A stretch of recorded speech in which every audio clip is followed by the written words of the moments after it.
ಒಬ್ಬ ಭಿಕ್ಷೆಗಾರನು ಒಂದು ರಾತ್ರಿ ಹೇಗೋ ಮ್ಯಾನೇಜ್ ಮಾಡಿ ರಾಜನವರ ಪ್ಯಾಲೇಸ್ ಒಳಗಡೆ ಬಂದು ಚಾಪೆ ಹಾಸಿಕೊಂಡು ಮಲಗಿಕೊಂಡ. ಬೆಳಗ್ಗೆ ಎದ್ದು ನೋಡಿದ್ರೆ ಸೈನಿಕರು ಮುಂದ್ಗಡೆ ಬೇಡಿಕೊಳ್ಳುವವನು ಭಿಕ್ಷೆಗಾರನು ರಾಜನ ಪ್ಯಾಲೇಸ್ ನಲ್ಲಿ ಮಲಗಿರುವುದನ್ನು ನೋಡಿ ಆಶ್ಚರ್ಯಗೊಳ್ತಾರೆ. ಅವನ 2 ಕೈಗಳನ್ನು ಹಿಡಿದು ಮೇಲೆ ಎತ್ತುತ್ತಾರೆ. ಹೇಳು, ರಾಜನವರ ಪ್ಯಾಲೇಸ್ ಒಳಗಡೆಯೇ ಬಂದು ಮಲಗುತ್ತೀಯಾ? ನಿನಗೆ ಎಷ್ಟು ಧೈರ್ಯ ಎಂದು ಅವನ 2 ಕೈಗಳನ್ನು ಹಿಡಿದು ಅವನಿಗೆ ಪ್ರಶ್ನಿಸುತ್ತಾ ಇರುವಾಗ ಈ ವಿಷಯ ರಾಜನಿಗೆ ಗೊತ್ತಾಗುತ್ತೆ. ಅವನನ್ನು ರಾಜನ ಬಳಿಗೆ ಕರೆದೊಯ್ತಾರೆ. ರಾಜನವರ ಬಳಿಗೆ ಕರೆದೊಯ್ಯುವಾಗ ರಾಜನಿಗೆ ಬಹಳ ಕೋಪ ಬರುತ್ತೆ. ಆಗ ಕೇಳ್ತಾನೆ ರಾಜ, ಏನ್ ಅಂದುಕೊಳ್ತಾ ಇದ್ದೀನಿ ನೀನು? ಇದು ರಾಜನ ಪ್ಯಾಲೇಸ್. ಈ ಪ್ಯಾಲೇಸ್ ಒಳಗಡೆ ಬಂದು ಮಲಗುತ್ತೀಯಾ ನೀನು? ಛತ್ರ ಅಂದ್ಕೊಂಡಿದೀಯಾ ಇದಕ್ಕೇನಾದ್ರೂ ನೀನು? ಅಂದಾಗ ಭಿಕ್ಷೆಗಾರನು ಹೇಳ್ತಾನೆ, ರಾಜ ಇದು ಛತ್ರವೇ ಅಂದುಕೊಂಡೆ ರಾಜ, ಅದಕ್ಕೆ ಬಂದು ಮಲಗಿದ್ದೇನೆ ರಾಜ. ಅಂದಾಗ ಏನಂದೆ? ರಾಜನ ಪ್ಯಾಲೇಸ್ ನಿನಗೆ ಛತ್ರದಂತೆ ಕಾಣಿಸಿದೀಯಾ? ನಿನಗೇನಾದ್ರೂ ಕೊಬ್ಬು ಹೆಚ್ಚಾಗಿದೆಯಾ? ಇಲ್ಲ ರಾಜ, ನನಗಂತೂ ಇದು ಛತ್ರದಂತೆಯೇ ಕಾಣಿಸಿದೆ. ಛತ್ರ ಅಂದ್ರೆ ಏನಂದ್ಕೊಂಡಿದಿ? ಆಯ್ತು ನೀವೇ ಹೇಳಿ ರಾಜ. ಅಂದಾಗ ಇದ್ದು ಹೋಗುವಂತದ್ದು. ಏನಂತೆ ಛತ್ರ ಅಂದ್ರೆ? ಇದ್ದುಕೊಂಡು ಹೊರಟು ಹೋಗೋದು. ರಾಜ, ನಾನು ಅದಕ್ಕಾಗಿಯೇ ಇದನ್ನು ಛತ್ರ ಅನ್ನುತ್ತಿದ್ದೇನೆ. ಬಾಯ್ ಮುಚ್ಚು.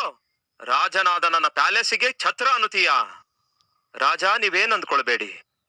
ಈ ಪ್ಯಾಲೇಸ್ ಯಾರು ಕಟ್ಟಿದ್ದಾರೆ ಹೇಳಿ? ನನ್ನ ಮುತ್ತಾತ ಕಟ್ಟಿದ್ದಾರೆ. ಅವ್ರಿಗಿದ್ದಾರೋ? ಇಲ್ಲ, ತೀರಿ ಹೋದ್ರು. ಆ ನಂತರ ಯಾರಿದ್ರು? ನನ್ನ ತಾತ ಇದ್ರು. ನಿಮ್ಮ ತಾತ ಅವರು ಈ ಪ್ಯಾಲೇಸ್ ಅಲ್ಲಿ ಇನ್ನೂ ಇದ್ದಾರೋ? ಇಲ್ಲ, ಇದ್ದು ಹೋಗಿದ್ದಾರೆ. ಆ ನಂತರ ಯಾರು? ನನ್ನ ತಂದೆ ಇರ್ತಾ ಇದ್ರು. ಮತ್ತೆ ನಿಮ್ಮ ತಂದೆ ಇದ್ದಾರೋ? ಅವರು ಕೂಡ ತೀರಿ ಹೋದ್ರು. ಈಗ ಯಾರಿದ್ದಾರೆ? ನಾನು ಇರ್ತಾ ಇದ್ದೇನೆ. ನೀವೆಷ್ಟು ಕಾಲ ಇರ್ತೀರಿ? ಸ್ವಲ್ಪ ಕಾಲವೇ ಇರ್ತೇನೆ. ಆ ನಂತರ ನಾನು ಹೋಗ್ತೇನೆ. ಆ ನಂತರ ನನ್ನ ಮಗನಿರುತ್ತಾನೆ. ಅದಕ್ಕೆ ರಾಜ ಈ ಪ್ಯಾಲೇಸಿಗೆ ಛತ್ರ ಅಂದಿದ್ದೇನೆ. ಯಾಕೆ? ಅದಕ್ಕಾಗಿ ಇದ್ದು ಹೊರಟು ಹೋಗುವಂತಹ ಸ್ಥಳಕ್ಕೆ ಛತ್ರ ಅನ್ನುತ್ತಾರೆಂದು ನೀವೇ ಹೇಳಿದೀರಿ. ನಿಮ್ಮ ಮುತ್ತಾತ ಪರ್ಮನೆಂಟ್ ಆಗಿರ್ಲಿಲ್ಲ, ಹೊರಟೋದ್ರು.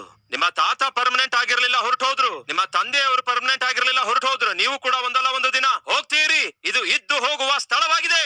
ಇದು ಛತ್ರವಾಗಿದೆ. ನೀವು ಅಂದುಕೊಳ್ತಾ ಇದ್ದೀರಿ ಪ್ಯಾಲೇಸ್ ಎಂದು. ನಾನು ಅಂದುಕೊಳ್ತಾ ಇದ್ದೇನೆ ನನ್ನ ಜ್ಞಾನದಿಂದ ಇದು ಛತ್ರವಾಗಿದೆ ಎಂದು. ಹೇಳಿ ಸಹೋದರ ಸಹೋದರಿಯರೇ, ರಾಜನ ಪ್ಯಾಲೇಸ್ ಮಾತ್ರವೇ ಅಲ್ಲ, ನಿಮಗಿರುವ ದುಡ್ಡಿನ ನಿಮಿತ್ತ, ನಿಮಗಿರುವಂತಹ ಹೆಸರು ಪ್ರಖ್ಯಾತಿಯ ನಿಮಿತ್ತ, ಬರುವ ಲಾಭದ ನಿಮಿತ್ತ ಒಳ್ಳೆ ಮನೆಯನ್ನು ಕಟ್ಟಿಕೊಳ್ಳಬಹುದು. ಆದರೆ ಒಂದು ದಿನ ಮಾತ್ರ ಈ ಮನೆಯನ್ನು ಬಿಟ್ಟು ನೀವು ಹೊರಟು ಹೋಗಲೇಬೇಕು. ಯಾಕೆಂದರೆ ಮನುಷ್ಯನಿಗೆ ದೇವರು ಈ ಭೂಮಿ ಎಂಬ ಛತ್ರವನ್ನು ಕೊಟ್ಟಿದ್ದಾರೆ. ಈ ಭೂಮಿಯೇ ದೇವರು ಮನುಷ್ಯನಿಗೋಸ್ಕರ ಕೊಟ್ಟಿರುವ ಛತ್ರವಾಗಿದೆ. ಆ ಛತ್ರದೊಳಗೆ ನೀವು ಎಷ್ಟೇ ಭವನಗಳನ್ನು ಕಟ್ಟಿದರೂ, ಈ ಛತ್ರದಲ್ಲಿ ನೀವು ಎಷ್ಟೇ ಬಿಲ್ಡಿಂಗ್ಸ್ ಗಳನ್ನು ಕಟ್ಟಿದರು, ಎಷ್ಟೇ ಪ್ಯಾಲೇಸ್ ಗಳನ್ನು ಕಟ್ಟಿದರು, ಒಂದು ಮಾತ್ರ ವಾಸ್ತವ, ಈ ಭೂಮಿಯೇ ಮನುಷ್ಯನಿಗೋಸ್ಕರ ದೇವರು ಕೊಟ್ಟ ಛತ್ರವಾಗಿರೋದಾದ್ರೆ ಈ ಭೂಮಿಯಲ್ಲಿ ಕಟ್ಟುವ ಬಿಲ್ಡಿಂಗ್ಸ್ ಗಳು ಛತ್ರ ಅಲ್ಲ ಅಂತೀರಾ? ಪ್ಯಾಲೇಸ್ ಗಳು ಛತ್ರ ಆಗಿಲ್ಲವೋ? ಪ್ರಿಯ ಸಹೋದರ ಸಹೋದರಿಯರೇ, ಈ ಭೂಮಿ ಶಾಶ್ವತವಲ್ಲ. ಅದಕ್ಕಾಗಿಯೇ ಅಬ್ರಹಾಮನು, ಯಾಕೋಬನು, ಇಸ್ಸಾಕನು, ನಮ್ಮ ಪೂರ್ವಿಕರು ಈ ಭೂಮಿಯನ್ನು ಶಾಶ್ವತವಾದ ಸ್ಥಳವಾಗಿದೆ ಎಂದು ಭಾವಿಸದೆ ನಮ್ಮದೇ ಆದ ಒಂದು ಶಾಶ್ವತವಾದ ದೇಶವಾಗಿದೆ, ಅದು ನಿತ್ಯವೂ ಇರುವಂತಹ ದೇಶವಾಗಿದೆ, ಅಲ್ಲಿ ದೇವರು ನಿವಾಸಿಸುತ್ತಿದ್ದಾರೆ, ಆ ದೇಶಕ್ಕೆ ನಾವು ಹೋಗಬೇಕು ಎಂಬ ನಂಬಿಕೆಯಿಂದ ಅವರು ನೋಡದೇ ಇರುವಂತಹ ದೇಶಕ್ಕೋಸ್ಕರ ಕಾದುಕೊಂಡವರಾಗಿದ್ದು ಯಾತ್ರಿಕರಾಗಿದ್ದೇವೆ ನಾವು ಎಂಬ ಭಾವನೆಯಿಂದ ಆ ದೇಶವನ್ನು ಸ್ವಾಧೀನ ಮಾಡಿಕೊಳ್ಳುವುದಕ್ಕಾಗಿ ಈ ಭೂಮಿಯ ಮೇಲೆ ಅವರು ಯಾತ್ರಿಕರಂತೆ ಜೀವಿಸಿದ್ರು. ಈ ದಿನ ಯಾವುದನ್ನು ನೀವು ಪರ್ಮನೆಂಟ್ ಆಗಿದೆ ಅಂದುಕೊಳ್ತಾ ಇದ್ದೀರೋ, ಸ್ವಂತ ಮನೆಯಾಗಿದೆ ಎಂದು ಆಶಿಸುತ್ತಾ ಇದ್ದೀರೋ, ಸ್ವಂತ ವ್ಯಾಪಾರವಾಗಿದೆ ಎಂದು ಆಶಿಸುತ್ತಾ ಇದ್ದೀರೋ, ಸ್ವಂತ ಸ್ಥಳವಾಗಿದೆ ಎಂದು ಆಶಿಸುತ್ತಾ ಇದ್ದೀರೋ, ಸ್ವಂತ ಹೊಲವಾಗಿದೆ ಎಂದು ಆಶಿಸುತ್ತಾ ಇದ್ದೀರೋ, ನನ್ನ ಬಂಗಾರವಾಗಿದೆ ಎಂದು ಆಶಿಸುತ್ತಾ ಇದ್ದೀರೋ, ಆದ್ರೆ ಒಂದು ವಿಷಯ ಗೊತ್ತಾ? ನನ್ನದು, ನನ್ನ ಬ್ಯಾಂಕ್ ಬ್ಯಾಲೆನ್ಸ್, ನನ್ನ ಬ್ಯಾಂಕ್ ಅಕೌಂಟ್, ನನ್ನ ಬ್ಯಾಂಕ್ ಕಾರ್ಡ್, ನನ್ನ ಮನೆ ಎಂದು ಯಾವುದರ ಬಗ್ಗೆ ನೀವು ಹೇಳ್ತಾ ಇದ್ದೀರೋ ಅದು ಒಂದು ದಿವಸ ನಿಮಗೆ ದಕ್ಕಲಾರದಂತದಾಗಿದೆ. ನೀವು ಸತ್ತಂತಹ ದಿನ ನಿಮ್ಮ ಬ್ಯಾಂಕ್ ಬ್ಯಾಲೆನ್ಸ್ ಪೂರ್ತಿ ತಂದು ಆ ಪೆಟ್ಟಿಗೆ ಒಳಗಡೆ ಇಡುತ್ತಾರೆ ಅಂದ್ಕೊಳ್ತೀರಾ? ನೀವು ಸತ್ತ ದಿನ ಏನಾಗುತ್ತೆ ಗೊತ್ತಾ? ವಿಚಿತ್ರವಾದ ಕಾರ್ಯ. ಪಾಪ ಆ ತಾಯಿ ಏನಾದ್ರೂ ಸತ್ರೆ ಅವಳ ಕಿವಿಗೆ ಬಂಗಾರದ ವಾಲೆಗಳು ಇರ್ತವೆ, ಕೊರಳಲ್ಲಿ ಚೈನ್ ಇರ್ತವೆ, ಕೈಗಳಿಗೆ ಬಂಗಾರದ ಬಳೆಗಳು ಇರ್ತವೆ, ಮೂಗಿಗೆ ಮುಗತಿ ಇರುತ್ತೋ ಇಲ್ಲವೋ ಗೊತ್ತಿಲ್ಲ.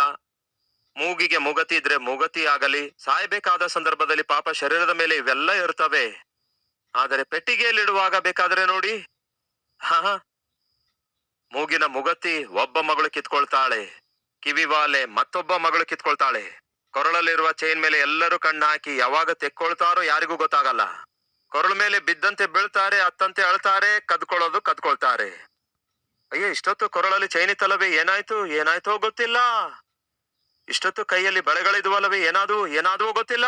ಒಂದ್ ಕಡೆ ಶವದ ಮೇಲೆ ಬಿದ್ದು ಅಳುವಂತವ್ರು ಅಳುತ್ತಾರೆ, ಇನ್ನೊಂದು ಕಡೆಗೆ ಆ ಬೀರುವದಲ್ಲಿರುವಂತದ್ದೆಲ್ಲವನ್ನು ಅಮ್ಮ ಸಿಸ್ಟರ್ಸ್ ನೀವೇ ಹೇಳಬೇಕು. ದೋಚಿಕೊಳ್ಳುವವರು ದೋಚಿಕೊಳ್ತಾ ಇರ್ತಾರೆ. ಆ ಬೀರುವ ತುಂಬಾ ರೇಷ್ಮೆ ಸೀರೆಗಳಿರ್ತವೆ, ಸಾಯಂಕಾಲ ಅನ್ನೋಷ್ಟೊತ್ತಿಗೆ ಖಾಲಿ ಆಗ್ಬಿಡ್ತವೆ. ಆ ಬೀರುವ ತುಂಬಾ ವಸ್ತುಗಳಿರ್ತವೆ, ಸಾಯಂಕಾಲ ಆಗೋಷ್ಟೊತ್ತಿಗೆ ಖಾಲಿ. ಯಾರು ಈ ಕಳ್ಳರು ಹೇಳ್ರಿ? ಹೆತ್ತ ಮಕ್ಕಳೇ ಸಾಯಂಕಾಲ ಆಗೋಷ್ಟೊತ್ತಿಗೆ ಆ ತಾಯಿಗಾಗಲಿ ತಂದೆಗಾಗಲಿ ಇರುವಂತಹ ಆಸ್ತಿಯನ್ನು ದೋಚಿಕೊಳ್ಳುವುದಕ್ಕಾಗಿ ಎಷ್ಟೋ ತವಕ ಪಡುತ್ತಾರೆ. ಒಂದು ಕುಟುಂಬದ ಕುರಿತು ನಾನು ಕೇಳಿದ್ದೇನೆ. ತಂದೆಯ ಶವ ಹೊರಗಡೆಯೇ ಇದೆ, ಒಳಗಡೆ ಮಕ್ಕಳು ಹೊಡೆದಾಡಿಕೊಳ್ತಿದ್ದಾರೆ. ಎದಕ್ಕಾಗಿ? ಈ ಮನೆ ನನ್ನದು ಅಂದ್ರೆ ನನ್ನದು, ಈ ಹೊಲ ನನ್ನದು ಅಂದ್ರೆ ನನ್ನದೇ, ಆಸ್ತಿ ಎಲ್ಲ ನನ್ನದು ಅಂದ್ರೆ ನನ್ನದೇ, ಬ್ಯಾಂಕ್ ನಲ್ಲಿರುವ ಬ್ಯಾಲೆನ್ಸ್ ಎಲ್ಲ ನನ್ನದು ಅಂದ್ರೆ ನನ್ನದೇ. ಹಾಗಾದ್ರೆ ಶವ ಯಾರದು? ಹೊರಗಡೆ ಇರುವ ಶವ ಯಾರದು? ಅಲ್ಲಿರುವ ತಂದೆಯ ಶರೀರ ಯಾರದ್ದು? ಯಾರೋ ಒಬ್ಬರು ಸುಟ್ಟಾಕ್ಬಿಡ್ತಾರೆ, ಬೇಕಾದ್ರೆ ಬಿಡಿ, ನಮಗ್ ಮಾತ್ರ ಉಳಿಸಿದ್ದು ಬೇಕು ಅನ್ನುತ್ತಾರೆ. ನೋಡಿದ್ರಾ? ಹೇಳಿ ಸಹೋದರ ಸಹೋದರಿಯರೇ, ನನ್ನದು ಎಂದು ನೀವು ಎಷ್ಟೋ ಕಷ್ಟಪಟ್ಟು ಸಂಪಾದಿಸ್ತೀರಿ. ಆದ್ರೆ ಅದಕ್ಕೋಸ್ಕರ ಒಂದು ದಿನ ನಿಮ್ಮ ಶವವನ್ನು ಮುಂದೆ ಇಟ್ಟು ನಿಮ್ಮ ಮಕ್ಕಳೇ ಹೊಡ್ಕೊಂಡು ಸಾಯ್ತಾರೆ ಆಸ್ತಿಗೋಸ್ಕರ. ಎಲ್ಲಿದೆ ನಿಮ್ಮದು? ಇಲ್ಲವೇ ಇಲ್ಲ. ಎಲ್ಲಿದೆ ನನ್ನದು? ಇಲ್ಲವೇ ಇಲ್ಲ ಅಂದುಕೊಳ್ಳುವಾಗ ಮತ್ಯಾಕೆ ಅದಕ್ಕಾಗಿ ಪ್ರಯಾಸ ಪಡ್ತೀರಿ? ಮತ್ಯಾಕೆ ಅದಕ್ಕೋಸ್ಕರ ಪಾಪಿಷ್ಟ ಕೆಲಸ ಮಾಡ್ತೀರಿ? ಯಾಕೆ ಆಸ್ತಿಯನ್ನು ಕೂಡಿಟ್ಟುಕೊಳ್ಳುವುದಕ್ಕಾಗಿ, ಅಂತಸ್ತನ್ನು ಕೂಡಿಟ್ಕೊಳ್ಳೋದಕ್ಕಾಗಿ, ಐಶ್ವರ್ಯ ಕೂಡಿಟ್ಕೊಳ್ಳೋದಕ್ಕಾಗಿ, ಆ ಸ್ಥಳ, ಈ ಹೊಲ, ಈ ಮನೆ, ಇವೆಲ್ಲ ಕೂಡಿಟ್ಕೊಳ್ಳೋದಕ್ಕಾಗಿ ಯಾಕೆ ನಿಮ್ಮ ಆರೋಗ್ಯ ಹಾಳು ಮಾಡಿಕೊಳ್ತೀರಿ? ಯಾಕೆ ನಿದ್ರೆ ಮಾಡಲಾರದಂತೆ ನಿಮ್ಮ ಶರೀರವನ್ನು ಹಾಳು ಮಾಡಿಕೊಳ್ತೀರಿ? ನಿಮ್ಮದಲ್ಲದಿರುವುದಕ್ಕೆ ಯಾಕೆ ಅಷ್ಟೊಂದು ತವಕಿಸುತ್ತೀರಿ? ನೀವು ಸತ್ತ ದಿನ ಯಾವುದು ಕೂಡ ನಿಮ್ಮೊಂದಿಗೆ ಬರುವುದೇ ಇಲ್ಲ ಎನ್ನುವುದು ವಾಸ್ತವ. ಕಾರಣ ಗೊತ್ತಾ? ನೀವು ಏನು ಇಲ್ಲದವರಾಗಿ ಲೋಕಕ್ಕೆ ಬಂದಿದ್ದೀರಿ, ಏನು ಇಲ್ಲದವರಾಗಿಯೇ ಈ ಲೋಕ ಬಿಟ್ಟು ಹೊರಟು ಹೋಗ್ತೀರಿ. ಬರಿಗೈಯಾಗಿ ಈ ಲೋಕಕ್ಕೆ ಬಂದಿದ್ದೀರಿ, ಬರಿಗೈಯಾಗಿಯೇ ಈ ಲೋಕವನ್ನು ಬಿಟ್ಟು ಹೊರಟು ಹೋಗ್ತೀರಿ. ಕೇಳಿರಿ, ಬರುತ್ತಾ ಏನನ್ನು ತೆಗೆದುಕೊಂಡು ಬರಲಿಲ್ಲ, ಹೋಗುತ್ತಾ ಏನನ್ನು ತೆಗೆದುಕೊಂಡು ಹೋಗುವಂತಹ ಚಾನ್ಸ್ ಇಲ್ಲವೇ ಇಲ್ಲ. ಹಾಗಾದ್ರೆ ಹೋಗ್ತಾ ಏನು ತೆಗೆದುಕೊಂಡು ಹೋಗೋದಿಲ್ವಲ್ಲ, ಅದಕ್ಕೋಸ್ಕರ ಯಾಕೆ ಅಷ್ಟೊಂದು ತವಕಿಸುತ್ತೀರಿ? ಅದಕ್ಕೆ ಒಬ್ಬ ಭಕ್ತನು ಹೇಳ್ತಾನೆ, ದೇವರೇ, ತಿನ್ನುವುದಕ್ಕಾಗಿ ಆಹಾರ ಕೊಡು, ಧರಿಸಿಕೊಳ್ಳುವುದಕ್ಕಾಗಿ ಬಟ್ಟೆಗಳನ್ನು ಕೊಡು. ಒಂದು ವೇಳೆ ತಿನ್ನಲು ಆಹಾರವಿಲ್ಲದಿದ್ದರೆ ಕಳ್ಳನಾಗುತ್ತೇನೇನೋ, ಹೊಟ್ಟೆನಾದ್ರೂ ಬಹಳ ತುಂಬಿದ್ರೆ ದೇವರು ಯಾರು ಎಂದು ಪ್ರಶ್ನಿಸುತ್ತೇನೇನೋ. ಹಾಗಾಗಿ ನನಗೆ ಧನವಂತನನ್ನಾಗಿಯೂ ಮಾಡಬೇಡ, ದರಿದ್ರನನ್ನಾಗಿಯೂ ಮಾಡಬೇಡ, ತಕ್ಕಷ್ಟು ನನಗೆ ಕೊಡು ದೇವರೇ ಎಂಬುದಾಗಿ ಪ್ರಾರ್ಥಿಸಿದ. ಈ ದಿನ ಆ ಪ್ರಾರ್ಥನೆ ಮಾಡಿದ್ರೆ ಎಷ್ಟು ಚೆನ್ನಾಗಿರುತ್ತೆ. ದೇವರೇ, ನನಗೆ ಐಶ್ವರ್ಯವಂತನನ್ನಾಗಿ ಮಾಡಬೇಡ, ಹಾಗಂತ ನನಗೆ ಬಡವನನ್ನಾಗಿಯೂ ಕೂಡ ಮಾಡಬೇಡ. ನನ್ನ ಅಗತ್ಯತೆ ಅವಶ್ಯಕವಾಗಿರೋದು ನನಗಿದ್ರೆ ಸಾಕು. ಮನುಷ್ಯನಿಗೆ ಬೇಕಾದದ್ದೇನು ಹೇಳಿ? ಮೂರು. ಏನು ಗೊತ್ತಾ? ಕೂಳು, ಗೂಡು, ಉಟ್ಕೊಳ್ಳೋ ಬಟ್ಟೆ, ಅಷ್ಟೇ ಬೇಕೋ? ಇನ್ನೇನಾದ್ರೂ ಬೇಕೋ? ಸುಮ್ನಿರಿ ಬ್ರದರ್, ನೀವಂತೂ ಚೆನ್ನಾಗಿ ಹೇಳ್ತೀರಿ. ಕೂಳು ಇದ್ರೆ ಸಾಕಾಗುತ್ತೋ? ಗೂಡು ಇದ್ರೆ ಸಾಕಾಗುತ್ತೋ? ಉಟ್ಕೊಳ್ಳಲು ಬಟ್ಟೆ ಇದ್ರೆ ಸಾಕಾಗುತ್ತೋ? Bank balance ಬೇಕಲ್ಲವೇ? ಬಂಗಾರ ಬೇಕಲ್ಲವೇ? ಮತ್ತೊಮ್ಮೆ ಹೇಳ್ತೇನೆ ಕೇಳಿ, ನಿಮಗೆ ದುಡ್ಡು ಹೆಚ್ಚಾಗುತ್ತಿದ್ದ ಹಾಗೆ ರೋಗಗಳು ಕೂಡ. ನೋಡಿ, ನೀವೇ ಹೇಳ್ತೀರಿ, ಇಂತಹ ಪ್ರಸಂಗಗಳು ನಿಮಗೆ ಮಾಡುವ ಅಗತ್ಯವೇ ಇಲ್ಲ. ಯಾಕೆಂದ್ರೆ ಇವೆಲ್ಲ ಜೀವನದ ಸತ್ಯಗಳು. ದುಡ್ಡು ಹೆಚ್ಚಾಗುತ್ತಿದ್ದ ಹಾಗೆಯೇ ನಿಮ್ಮ ಸಂಗಡ ಇರುವವರ ಜೊತೆಗೆ ನಿಮ್ಮ ಸಂಬಂಧ ಮುರಿದು ಹೋಗ್ತಾ ಇರುತ್ತೆ. ವ್ಯಾಪಾರದಲ್ಲಿ ಲಾಭ ಬರದೇ ಇರುವಾಗ ನೀವು, ನಿಮ್ಮ ತಮ್ಮಂದಿರು, ನಿಮ್ಮ ಅಕ್ಕಂದಿರು ಎಲ್ಲರೂ ಸೇರಿ ಎಷ್ಟು ಚೆನ್ನಾಗಿ ಅನ್ಯೂನ್ಯವಾಗಿರುತ್ತೀರಿ. ಆದರೆ ವ್ಯಾಪಾರದಲ್ಲಿ ಲಾಭ ಬರ್ತಿದ್ದ ಹಾಗೆಯೇ, ಇಲ್ಲವೇ ಯಾವಾಗ ಉದ್ಯೋಗದಲ್ಲಿ ಪ್ರಮೋಷನ್ ನಿಮಗೆ ಸಿಗುತ್ತದೋ, ಯಾವಾಗ ನಿಮ್ಮ ಸ್ಥಿತಿ ಗತಿ ಮಾರ್ಪಡುತ್ತದೋ, ಆಟೋಮೆಟಿಕ್ ಆಗಿ ಮನುಷ್ಯರು ಮಾರ್ಪಡ್ತಾರೆ, ಅವರ ಮನಸ್ಸುಗಳು ಕೂಡ ಮಾರ್ಪಡುತ್ತವೆ. ಅದಕ್ಕಾಗಿಯೇ ಸಾಧಾರಣವಾಗಿ ಹಣ ಹೆಚ್ಚಾಗುವಾಗ ಕೇಳಿರಿ ಫ್ರೆಂಡ್ಸ್, ನಮ್ಮ ಗುಣ ಕೂಡ ದಿನೇ ಕ್ಷೀಣಿಸಲ್ಪಡುವಂತಹ ಅವಕಾಶವಿದೆ. ಅದಕ್ಕೆ ದೇವರು ಹೇಳ್ತಿದ್ದಾರೆ, ಜೀವವನ್ನೇ ಆರಿಸಿಕೊಳ್ಳಿರಿ, ಆಶೀರ್ವಾದವನ್ನೇ ಆರಿಸಿಕೊಳ್ಳಿರಿ, ನಾನು ನಿಮಗೆ ಅನುಗ್ರಹಿಸಲಿಕ್ಕಿರುವ ದೇಶವನ್ನು ಸ್ವಾಧೀನ ಮಾಡಿಕೊಳ್ಳಿರಿ. ಕೇಳ್ತಿದ್ದೇನೆ, ಈ ಲೋಕದಲ್ಲಿ ಪ್ರಯಾಣ ಮಾಡ್ತಾ ಇದ್ದೀರಿ, ಮರಣದೊಂದಿಗೆ ಈ ನಿಮ್ಮ ಯಾತ್ರೆ ಮುಗಿಯುತ್ತದೆ. ಆದರೆ ಆ ನಂತರ ನೀವು ಎಲ್ಲೋ ಒಂದ್ ಕಡೆ ಹೋಗ್ಲಿಕ್ಕಿದ್ದೀರಿ. ನನ್ನ ಪ್ರಶ್ನೆ, ಎಲ್ಲಿಗೆ ಹೋಗ್ಲಿಕ್ಕಿದ್ದೀರಿ? ದೇವರ ಬಳಿಯಿಂದ ಬಂದಿದ್ದೀರಿ, ತಿರುಗಿ ನೀವು ದೇವರ ಬಳಿಗೆ ಹೋಗಬೇಕು. ಆದರೆ ದೇವರ ಬಳಿಯಿಂದ ಬಂದಿರುವಂತಹ ನೀವು ಈ ಶರೀರವನ್ನು ಆಧಾರ ಮಾಡಿಕೊಂಡು ತುಚ್ಛವಾದ ನೀಚವಾದ ಪಾಪಿಷ್ಟ ಕೆಲಸಗಳನ್ನು ಮಾಡುವುದರಿಂದ ತಿರುಗಿ ದೇವರ ಬಳಿಗೆ ಹೋಗಬೇಕಾಗಿದ್ದ ನಾವು ದೇವರ ಬಳಿಗೆ ಹೋಗಲಾರದಂತೆ ಸೈತಾನನಿಗೂ ಸೈತಾನನ ಸಂಬಂಧಿಕರಿಗೂ ನೇಮಿಸಿರುವ ನರಕಕ್ಕೆ ಹೋಗುವಂಥದ್ದು ಸ್ವಲ್ಪವೂ ಕೂಡ ದೇವರ ಚಿತ್ತ ಅಲ್ಲವೇ ಅಲ್ಲ. ಒಂದು ಮಾತ್ರ ವಾಸ್ತವ, ನೀವು ಹೊರಟು ಹೋಗ್ತಾ ಇದ್ದೀರಿ, ನಾವು ಕೂಡ ಹೊರಟು ಹೋಗುವವರಾಗಿದ್ದೇವೆ. ಹೋದ್ರೆ ಪರಲೋಕಕ್ಕಾದ್ರೂ ಹೋಗಬೇಕು, ಇಲ್ಲವಾದ್ರೆ ನರಕಕ್ಕಾದ್ರೂ ಹೋಗ್ಬೇಕು. ಮಧ್ಯದಲ್ಲಿ ಮಾತ್ರ ಇರುವಂತಹ ಚಾನ್ಸ್ ಇಲ್ಲ. ಪ್ರಶ್ನೆ, ಎಲ್ಲಿಗೆ ಹೋಗ್ತಾ ಇದ್ದೀರಿ? ನರಕಕ್ಕೆ ಹೋಗುವ ಮಾರ್ಗದಲ್ಲಿ ಹೋಗುತ್ತಾ ಇದ್ದೀರಾ, ಇಲ್ಲವೇ ಪರಲೋಕಕ್ಕೆ ಹೋಗುವ ಮಾರ್ಗದಲ್ಲಿ ಹೋಗ್ತಾ ಇದ್ದೀರಾ? ಈ ದಿನವೇ ಡಿಸೈಡ್ ಮಾಡಿಕೊಳ್ಳಿರಿ. ನಿಮಗೆ ಗೊತ್ತಾಗ್ಬೇಕು ನೀವೆಲ್ಲಿಗೆ ಹೋಗ್ತಾ ಇದ್ದೀರಿ ಎಂದು. ಕ್ರಿಸ್ತನನ್ನು ಸ್ವಂತ ರಕ್ಷಕನನ್ನಾಗಿ ಅಂಗೀಕರಿಸುವುದಾದರೆ ನೀವು ಪರಲೋಕಕ್ಕೆ ಹೋಗ್ತೀರಿ.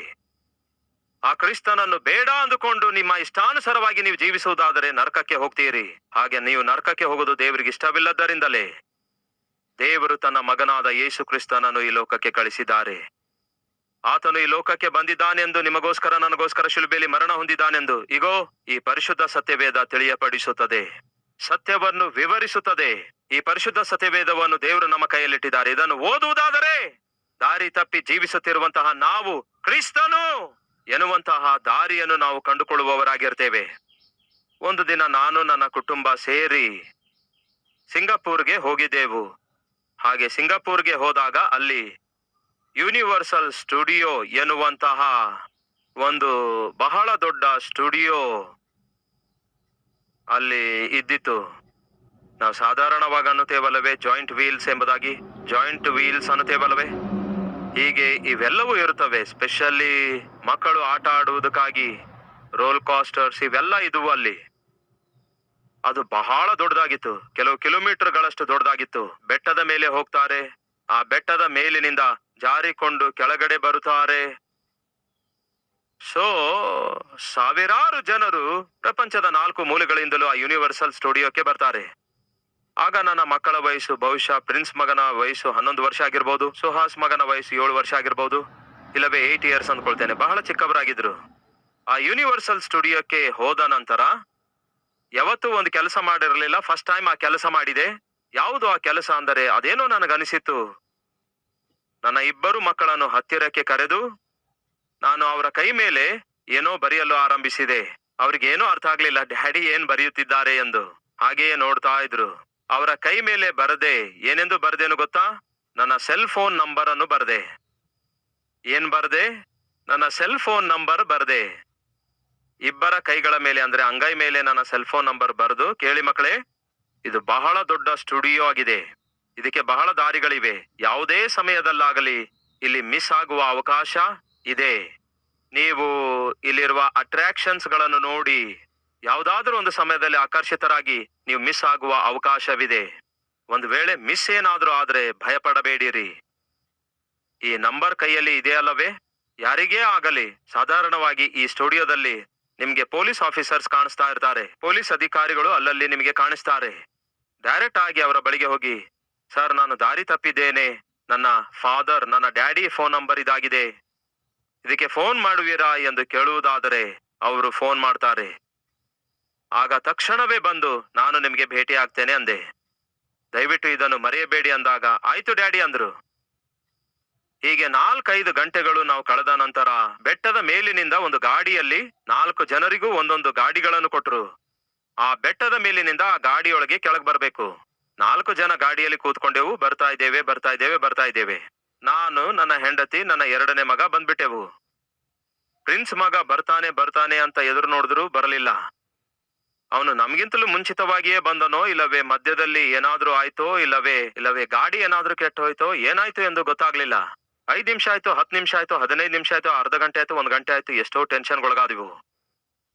ಅಷ್ಟರೊಳಗೆ ನನಗೆ ಒಂದು ಫೋನ್ ಕರೆ ಬಂತು. ಆ ಫೋನ್ ಕರೆ ಎತ್ತಿದ್ರೆ, ನಿಮ್ಮ ಮಗನ ಹೆಸರು ಪ್ರಿನ್ಸ್ ಆಗಿದೆಯಾ? ಹೌದು ಸರ್ ಅಂದೆ. ಎಲ್ಲೂ ಕಳೆದು ಹೋಗಿಲ್ಲ, ನಮ್ಮ ಹತ್ತಿರವೇ ಇದ್ದಾನೆ, ನೀವು ಬೆಟ್ಟ ಹತ್ತಿ ಬನ್ನಿ ಅಂದ್ರು.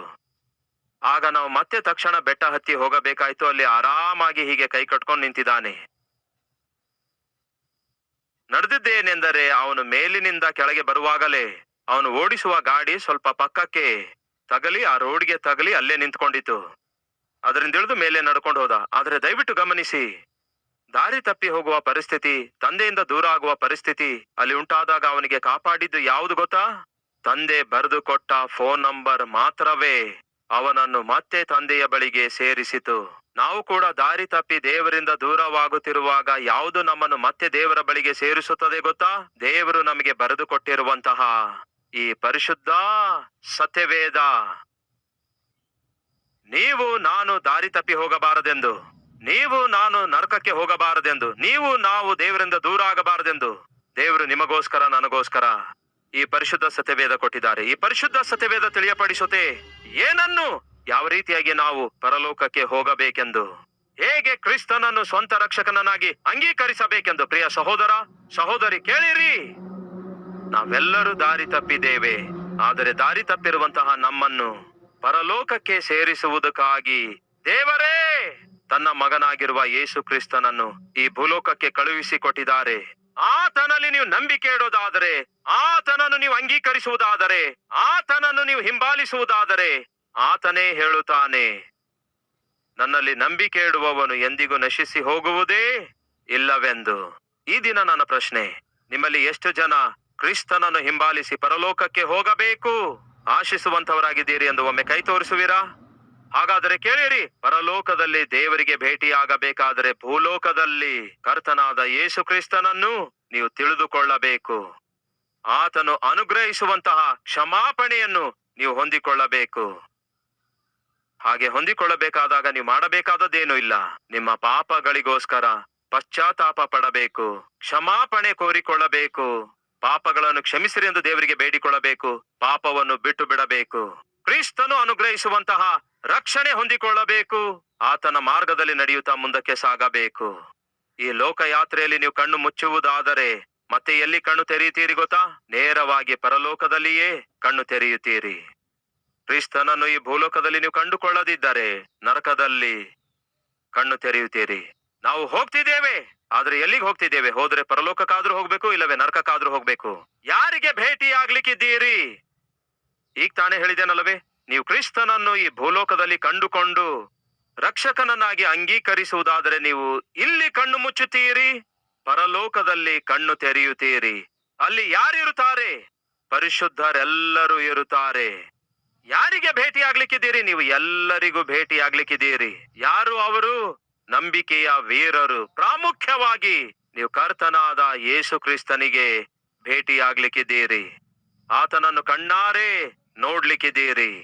ಒಮ್ಮೆ ಒಬ್ಬ ಹುಡುಗ ಪ್ರಯಾಣ ಮಾಡಿ ಹೋಗ್ತಾ ಇದ್ದ. ಹೊರಗಡೆ ವಾತಾವರಣ ಸ್ವಲ್ಪವೂ ಸರಿಯಾಗಿರ್ಲಿಲ್ಲ. ಬಹಳಷ್ಟು ಮಳೆ ಬೀಳುತ್ತಾ ಇತ್ತು, ತುಫಾನು ಕೂಡ ಶುರುವಾಗಿತ್ತು. ಆ ಬಸ್ಸು ತಗ್ಗುಗಳ ಮಧ್ಯದಲ್ಲಿ ಹೋಗ್ತಿದೆ, ಬೆಟ್ಟಗಳ ಮಧ್ಯದಲ್ಲಿ ಹೋಗ್ತಿದೆ, ಗುಂಡಿ ಒಳಗಡೆಯಿಂದ ತಗ್ಗಿನೊಳಗಡೆಯಿಂದ ಹೋಗ್ತಾ ಇತ್ತು. ಬಸ್ಸಲ್ಲಿರುವ ಎಲ್ಲರೂ ಭಯಭೀತಿಗೊಳಗಾಗಿದ್ರು, ಬಹಳ ಭಯ ಪಡ್ತಾ ಇದ್ರು. ಆದ್ರೆ ಒಬ್ಬ ಹುಡುಗನು ಮಾತ್ರ ಬಹಳ ಹ್ಯಾಪಿಯಾಗಿದ್ದ. ಅಂತಹ ಭಯಂಕರವಾದ ಪ್ರಯಾಣದಲ್ಲಿಯೂ ಕೂಡ ಚೆನ್ನಾಗಿ ಹಾಡನ್ನು ಹಾಡ್ತಾ ಇದ್ದ, ಬಹಳ ಸಂತೋಷವಾಗಿ ನಗುತ್ತಾ ಇದ್ದ. ಇದೆಲ್ಲವನ್ನು ಗಮನಿಸಿದ ಒಬ್ಬ ವಯಸ್ಸಾದ ಸ್ತ್ರೀ ಆ ಹುಡುಗನಿಗೆ ಕರೆದು ಕೇಳ್ತಾಳೆ, ಏನ್ ಮಗನೇ, ನಮ್ಮ ಪ್ರಯಾಣ ಬಹಳ ಕಷ್ಟದಿಂದ ಅಪಾಯದಿಂದ ಕೂಡಿದಾಗಿದೆ, ಪ್ರಮಾದಕರವಾಗಿದೆ, ವಾತಾವರಣ ಕೂಡ ಸರಿಯಾಗಿಲ್ಲ, ರೋಡ್ ಭೀಕರವಾಗಿದೆ, ತಗ್ಗು ದಿಣ್ಣು ಕುಣಿಗಳಿವೆ, ಎಲ್ಲರೂ ತಮ್ಮ ಪ್ರಾಣ ಹಿಡಿತದಲ್ಲಿ ಇಟ್ಕೊಂಡು ಭಯದಿಂದ ಪ್ರಯಾಣ ಮಾಡ್ತಿದ್ರೆ, ಇದೇನು ಮಗನೇ ಸಂತೋಷದಿಂದ ಹಾಡನ್ನು ಹಾಡ್ತಾ ಇದ್ದಿ, ಹ್ಯಾಪಿಯಾಗಿ ಟೈಮ್ ಕಳೆಯುತ್ತಾ ಇದ್ದಿ, ಯಾಕೆ ಹೀಗೆ? ನಿನಗೆ ಭಯವಿಲ್ಲವೋ ಈ ಪ್ರಯಾಣ ಮಾಡುವಾಗ? ನಿನಗೆ ಸಿಟ್ಟು ಕೋಪವಿಲ್ಲವೋ ಈ ತಗ್ಗು ನೋಡಿದ್ರೆ? ಆಗ ಆ ಹುಡುಗ ಅನ್ನುತ್ತಾನೆ, ನನ್ನ ಸುತ್ತಲೂ ವಾತಾವರಣ ಸರಿಯಾಗಿಲ್ಲವೆಂದು ನನಗೆ ಗೊತ್ತು, ಮಳೆ ಬೀಳುತ್ತಾ ಇದೆ ಎಂದು ಗೊತ್ತು, ರೋಡ್ ಸರಿಯಾಗಿಲ್ಲವೆಂದು ಗೊತ್ತು, ಕುಣಿಗಳಿವೆ ಎಂದು ಗೊತ್ತು, ತಗ್ಗುಗಳಿವೆ ಎಂದು ಗೊತ್ತು. ಯಾಕೆ ನಾನು ಬಹಳ ಹ್ಯಾಪಿ ಆಗಿದ್ದೇನೆ ಗೊತ್ತಾ? ನಾನು ಬಹಳವಾಗಿ ಪ್ರೀತಿಸುವ ವ್ಯಕ್ತಿಯನ್ನು ಈ ಪ್ರಯಾಣ ಮುಗಿದ ತಕ್ಷಣವೇ ಭೇಟಿ ಆಗ್ಲಿಕ್ಕಿದ್ದೇನೆಂದ. ಯಾರಿಗೆ ನೀನ್ ಭೇಟಿ ಆಗ್ಲಿಕ್ಕಿದ್ದಿ? ನನಗೆ ಪಂಚ ಪ್ರಾಣದಂತೆ ಪ್ರೀತಿಸುವ ನನ್ನ ತಂದೆಗೆ ನಾನು ಈ ಪ್ರಯಾಣದ ಕೊನೆಯಲ್ಲಿ ಭೇಟಿ ಆಗ್ಲಿಕ್ಕಿದ್ದೇನೆ. ಅಲ್ಲಿ ನನ್ನ ತಂದೆ ನನಗೋಸ್ಕರ ಕಾದು ಎದುರು ನೋಡ್ತಿದ್ದಾನೆ. ಎದುರು ನೋಡುತ್ತಿರುವ ನನ್ನ ತಂದೆಯ ಕುರಿತು ಆಲೋಚಿಸುವಾಗ ಈ ಪ್ರಯಾಣ ನನಗೆ ಸ್ವಲ್ಪವೂ ಕೂಡ ಕಷ್ಟಕರವಾಗಿ ಇಲ್ಲವೇ ಇಲ್ಲ. ಕೇಳಿ ಸಹೋದರ ಸಹೋದರಿಯರೇ, ನಿಮಗೊಂದು ವಿಷಯ ಹೇಳಲು ಆಶಿಸುತ್ತಿದ್ದೇನೆ. ನಿಮಗೋಸ್ಕರ ನನಗೋಸ್ಕರ ಒಬ್ಬಾತನು ನಮ್ಮ ಪ್ರಯಾಣ ಮುಗಿದ ತಕ್ಷಣವೇ ಭೇಟಿಯಾಗುವುದಕ್ಕಾಗಿ ಎದುರು ನೋಡುತ್ತಿದ್ದಾನೆ. ಆತನ ಹೆಸರೇ ಕರ್ತನಾದ ಯೇಸು ಕ್ರಿಸ್ತನು. ನೀವು ಈ ಭೂಮಿಯ ಮೇಲೆ ಕ್ರಿಸ್ತನನ್ನು ಸ್ವಂತ ರಕ್ಷಕನನ್ನಾಗಿ ಅಂಗೀಕರಿಸುವುದಾದರೆ ನೀವು ಒಬ್ಬರಿಗೆ ಭೇಟಿಯಾಗ್ಲಿಕ್ಕಿದ್ದೀರಿ. ಆತನು ನಿಮಗೋಸ್ಕರ ಕಾದು ಎದುರು ನೋಡ್ತಿದ್ದಾನೆ. ಆತನ ಹೆಸರೇ ಕರ್ತನಾದ ಯೇಸು ಕ್ರಿಸ್ತನು. ಅದಕ್ಕೆ ಭಕ್ತನಾದ ಪೌಲನು ಹೇಳ್ತಾನೆ, ನನಗುಂಟಾಗ್ಲಿಕ್ಕಿರುವ ದೇವರ ಮಹಿಮೆಯ ಪದವಿಯ ಕುರಿತು ಆಲೋಚಿಸುತ್ತಿರುವಾಗ, ಈ ಭೂಮಿಯ ಮೇಲೆ ನಾನು ಎದುರಿಸುತ್ತಿರುವ ಯಾವುದೇ ಶ್ರಮೆಯಾಗಲಿ, ಕಷ್ಟವಾಗಲಿ, ಸಂಕಟವಾಗಲಿ ಎಣಿಕೆಗೆ ಬರುವುದೇ ಇಲ್ಲ ಅನ್ನುತ್ತಾನೆ. ದೇವರು ನನಗೆ ಕೊಡಲಿಕ್ಕಿರುವ ಆ ಮಹಿಮೆಯನ್ನು, ದೇವರು ನನಗೆ ಕೊಡಲಿಕ್ಕಿರುವ ಆ ಸಂತೋಷವನ್ನು ಮನಸ್ಸಿನೊಳಗೆ ನಾನು ಧ್ಯಾನಿಸುತ್ತಿರುವಾಗ, ಈ ಲೋಕದಲ್ಲಿ ಎದುರಿಸುತ್ತಿರುವ ಯಾವುದು ನನಗೆ ಕಷ್ಟಕರವಾಗಿಲ್ಲ ಅನ್ನುತ್ತಾನೆ. ಯಸ್, ಯಾರಿಗೆ ಭೇಟಿಯಾಗ್ಲಿಕ್ಕಿದ್ದೀರಿ? ಕ್ರಿಸ್ತನಿಗೆ ಸ್ವಂತ ರಕ್ಷಕನನ್ನಾಗಿ ನೀವು ಅಂಗೀಕರಿಸುವುದಾದರೆ, ನಿಮ್ಮ ಯಾತ್ರೆಯ ಮುಕ್ತಾಯದಲ್ಲಿ ನೀವು ಕ್ರಿಸ್ತನಿಗೆ ಭೇಟಿಯಾಗ್ಲಿಕ್ಕಿದ್ದೀರಿ. ಆತನೊಂದಿಗೆ ಪರಿಶುದ್ಧ ಸತ್ಯವೇದದಲ್ಲಿ ಪರಿಶುದ್ಧವಾಗಿ ಜೀವಿಸಿರುವ ದೇವ ಜನರೆಲ್ಲರಿಗೆ ಭೇಟಿಯಾಗ್ಲಿಕ್ಕಿದ್ದೀರಿ. ನಾವೆಲ್ಲರೂ ಕೂಡ ಒಂದು ದಿನ ಆ ಅಬ್ರಹಾಮನಿಗೆ ನೋಡ್ಲಿಕ್ಕಿದ್ದೇವೆ, ಹನೋಕನಿಗೆ ನೋಡ್ಲಿಕ್ಕಿದ್ದೇವೆ, ಯೋಸೇಫನಿಗೆ ನೋಡ್ಲಿಕ್ಕಿದ್ದೇವೆ, ದಾನಿಯೇಲನಿಗೆ ನೋಡ್ಲಿಕ್ಕಿದ್ದೇವೆ, ದಾವೀದನಿಗೆ ನೋಡ್ಲಿಕ್ಕಿದ್ದೇವೆ, ಪೇತ್ರನಿಗೆ ನೋಡ್ಲಿಕ್ಕಿದ್ದೇವೆ, ಪೌಲನನ್ನು ನೋಡ್ಲಿಕ್ಕಿದ್ದೇವೆ. ನಮ್ಮ ದೇಶದಲ್ಲಿ ಬಲವಾಗಿ ದೇವರಿಂದ ಉಪಯೋಗವಾದ ದೇವರ ಸೇವಕರನ್ನು ನೋಡ್ಲಿಕ್ಕಿದ್ದೇವೆ, ನಮ್ಮ ಪ್ರಿಯರನ್ನು ನೋಡ್ಲಿಕ್ಕಿದ್ದೇವೆ. ಕೇಳಿ ಸಹೋದರರೇ, ಸಹೋದರಿಯರೇ, ಯಾರೆಲ್ಲ ನಿಮಗಿಂತ ಮುಂಚಿತವಾಗಿ ದೇವರನ್ನು ನಂಬಿ ಮರಣ ಹೊಂದಿದಾರೋ, ನಿಮ್ಮ ತಂದೆಯನ್ನು, ನಿಮ್ಮ ತಾಯಿಯನ್ನು, ನಿಮ್ಮ ತಂಗಿಯನ್ನು, ನಿಮ್ಮ ಅಕ್ಕಳನ್ನು, ಒಂದು ವೇಳೆ ಮಕ್ಕಳನ್ನು ಕಳ್ಕೊಂಡಿರೋದಾದ್ರೆ ನಿಮ್ಮ ಮಕ್ಕಳನ್ನು ಪರಲೋಕದಲ್ಲಿ ತಿರುಗಿ ಭೇಟಿಯಾಗ್ಲಿಕ್ಕಿದ್ದೀರಿ. ಈ ನಿರೀಕ್ಷೆ, ಈ ಮಹಾಭಾಗ್ಯ ಕೇವಲ ಕರ್ತನಾದ ಯೇಸು ಕ್ರಿಸ್ತನ ಮುಖಾಂತರ ಮಾತ್ರವೇ ಸಾಧ್ಯವಾಗುತ್ತೆ. ಹಾಗೆ ಮಾಡಲಾರದೆ ಒಂದು ವೇಳೆ ನೀವು ಕ್ರಿಸ್ತನನ್ನು ಸ್ವಂತ ರಕ್ಷಕನನ್ನಾಗಿ ಅಂಗೀಕರಿಸಲಾರದೆ ಮರಣ ಹೊಂದುವುದಾದರೆ ನೀವು ಭೇಟಿಯಾಗ್ಲಿಕ್ಕಿದ್ದೀರಿ. ಯಾರಿಗೆ? ಕಳ್ಳರಿಗೆ, ಯಾರಿಗೆ? ಮೋಸಗಾರರಿಗೆ, ಯಾರಿಗೆ? ವ್ಯಭಿಚಾರಿಗಳಿಗೆ, ನಿಮ್ಮನ್ನು ಬಾಧೆಪಡಿಸಿದವರಿಗೆ, ನಿಮ್ಮನ್ನು ವೇದನೆಗೊಳಿಸಿದವರಿಗೆ, ನಿಮಗೆ ಮೋಸ ಮಾಡಿದವರಿಗೆ, ನಿಮಗೆ ನರಕಯಾತನೆ ತೋರಿಸಿದವರಿಗೆ, ನಿಮ್ಮ ರಕ್ತವನ್ನು ಹೀರಿ ಹಿಂಡಿದಂಥವರಿಗೆ ನೀವು ಮತ್ತೆ ಭೇಟಿಯಾಗ್ಲಿಕ್ಕಿದ್ದೀರಿ. ಎಲ್ಲಿ? ನರಕದಲ್ಲಿ. ಇಲ್ಲಿ ಅನುಭವಿಸಿರುವ ನರಕಯಾತನೆ ಸಾಕಾಗದೆ ಮತ್ತೆ ಅಲ್ಲಿಯೂ ಕೂಡ ಇವರೆಲ್ಲರಿಗೆ ಭೇಟಿಯಾಗ್ಲಿಕ್ಕಿದ್ದೀರಿ. ಅವರೆಲ್ಲರೊಂದಿಗೆ ನೀವು ಅಗ್ನಿ ಆರದಂತಹ, ಹುಳಗಳು ಸಾಯದಂತಹ, ಬಹು ಭಯಂಕರವಾದಂತಹ ಸ್ಥಳದಲ್ಲಿ ಯುಗ ಯುಗಗಳವರೆಗೂ ಸುಟ್ಟು ಸಾಯುವಂತವರಾಗಿರ್ತೀರಿ. ಎಲ್ಲಿಗೆ ಹೋಗ್ಲಿಕ್ಕಿದ್ದೀರಿ ಎಂದು ತಿಳಿದುಕೊಳ್ಳಿರಿ ಈ ದಿನ. ಯಾರಿಗೆ ಭೇಟಿಯಾಗ್ಲಿಕ್ಕಿದ್ದೀರಿ ಎಂದು ಪರಿಶೀಲಿಸಿಕೊಳ್ಳಿರಿ ಈ ದಿನ. ಅಲ್ಲಿ ಎಷ್ಟು ಕಾಲ ಇರ್ಲಿಕ್ಕಿದ್ದೀರಿ? ಬೈಬಲ್ ಹೇಳುತ್ತದೆ, ನೀವು ಒಂದು ವೇಳೆ ಕ್ರಿಸ್ತನನ್ನು ಸ್ವಂತ ರಕ್ಷಕನನ್ನಾಗಿ ಅಂಗೀಕರಿಸುವುದಾದರೆ ಯುಗ ಯುಗಗಳವರೆಗೂ ಪರಲೋಕದಲ್ಲಿ ನೀವಿರುವಂತವರಾಗಿರ್ತೀರಿ. ಅಲ್ಲಿ ಹಸಿವೆ ಇರುವುದಿಲ್ಲ, ಅಲ್ಲಿ ದಾಹ ಇರುವುದಿಲ್ಲ, ಅಲ್ಲಿ ವ್ಯಾಧಿ ಇರುವುದಿಲ್ಲ, ಅಲ್ಲಿ ಬಾಧೆ ಇರುವುದಿಲ್ಲ. ಒಬ್ಬ ಭಕ್ತನು ಒಂದು ಚಿಕ್ಕ ಹಾಡನ್ನು, ಸಂಡೇ ಸ್ಕೂಲ್ ಹಾಡನ್ನು ಬರೆದಿದ್ದಾನೆ. ಆ ಹಾಡು ಯಾವುದು ಗೊತ್ತಾ ನಿಮಗೆ? ನನಗಾಗಿ ಯೇಸು ಕಟ್ಟಿದನು ಸುಂದರವಾದ ಬಂಗಾರದ ಮನೆ, ನನಗಾಗಿ ಯೇಸು ಕಟ್ಟಿದನು ಸುಂದರವಾದ ಬಂಗಾರ ಮನೆ.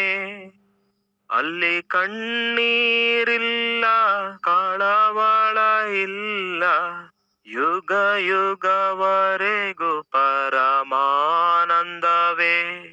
ಅಲ್ಲಿ ಹಸಿವೆ ಇಲ್ಲ, ದಾಹ ಇಲ್ಲ, ಯುಗ ಯುಗವರೆಗೂ ಪರಮಾನಂದವೇ.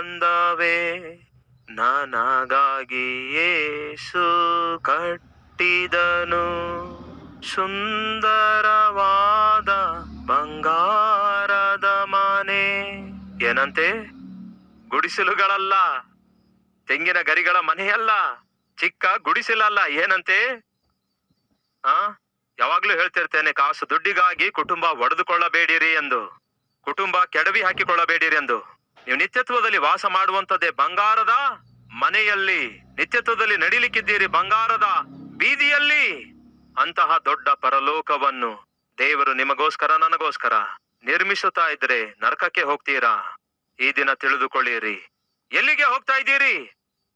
ಆ ದಿನ ದೇವರು ಹಾಗರಳಿಗೆ ಪ್ರಶ್ನಿಸಿದ್ರು. ಅದೇ ಪ್ರಶ್ನೆ ಈ ದಿನ ನಿಮಗೂ ಕೇಳ್ತಿದ್ದಾರೆ. ಎಲ್ಲಿಗೆ ಹೋಗ್ತಾ ಇದ್ದೀರಿ? ನಮ್ಮಲ್ಲಿ ಪ್ರತಿಯೊಬ್ಬರು ಹೇಳಬೇಕು, ದೇವರೇ ಇನ್ನೆಲ್ಲಿಗೆ ಹೋಗ್ಬೇಕು? ನಿಮ್ಮ ರಾಜ್ಯದ ಕಡೆಗೆ ಹೋಗ್ತಿದ್ದೇನೆ, ನಿಮ್ಮ ರಾಜ್ಯಕ್ಕೆ ಬರುತ್ತೇನೆ. ಯಾರಿಗೆ ಭೇಟಿ ಆಗ್ಲಿಕ್ಕಿದ್ದೀರಿ?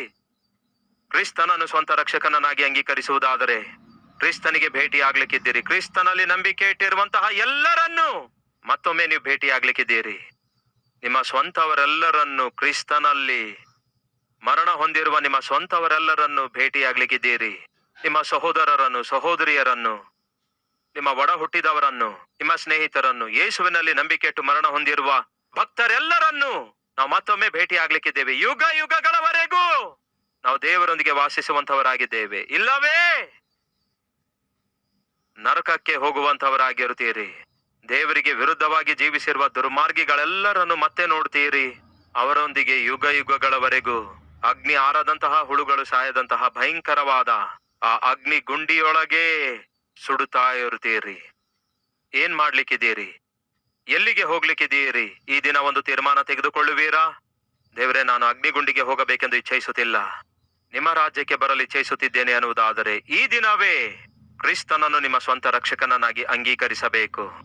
ಹೌದು ಎನ್ನುವಂಥವರು ನನ್ನೊಂದಿಗೆ ಸೇರಿ ಪ್ರಾರ್ಥನೆಯಲ್ಲಿ ಐಕ್ಯವಾಗಿರುವಿರಾ?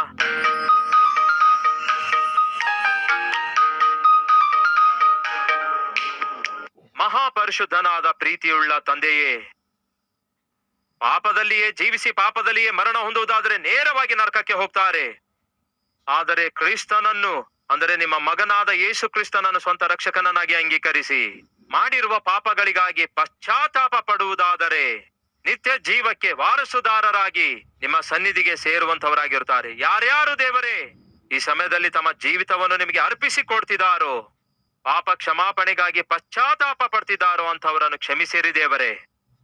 ನಿಮ್ಮ ರಕ್ತದಲ್ಲಿ ಅವರನ್ನು ತೊಳೆದು ಶುದ್ಧೀಕರಿಸಿರಿ ದೇವರೇ. ನಿಮಗೆ ಸಾಕ್ಷಿಗಳಾಗಿ ಇನ್ನು ಮೇಲೆ ಜೀವಿಸುವ ಹಾಗೆ, ನಿಮ್ಮ ರಾಜ್ಯಕ್ಕೆ ವಾರಸುದಾರರಾಗಿ ಬದುಕುವ ಹಾಗೆ ಪ್ರತಿಯೊಬ್ಬರನ್ನು ದೇವರೇ ನಿಮ್ಮ ವಾಕ್ಯದಿಂದ ಪೋಷಿಸಿ, ನಿಮ್ಮ ವಾಕ್ಯದಿಂದ ಫಲಿಸುವಂತೆ ಮಾಡಿ, ನಿಮ್ಮ ವಾಕ್ಯದಿಂದಲೇ ಪರಲೋಕಕ್ಕೆ ಸೇರಿಸಿರಿ ಎಂದು ಈ ಕಾರ್ಯಕ್ರಮ ವೀಕ್ಷಿಸುವವರಲ್ಲಿ ಯಾರೊಬ್ಬರು ನಶಿಸಿ ಹೋಗಬಾರದು, ಯಾರೊಬ್ಬರು ನರಕಕ್ಕೆ ಹೋಗಬಾರದು ದೇವರೇ. ಪ್ರತಿಯೊಬ್ಬರನ್ನು ನಿಮ್ಮ ರಾಜ್ಯಕ್ಕೆ ಸೇರಿಸಿಕೊಳ್ಳಿರೆಂದು ಯೇಸುವಿನ ನಾಮದಲ್ಲಿ ಬೇಡಿ ಹೊಂದಿದ್ದೇವೆ ತಂದೆಯೇ. ಆಮೇನ್.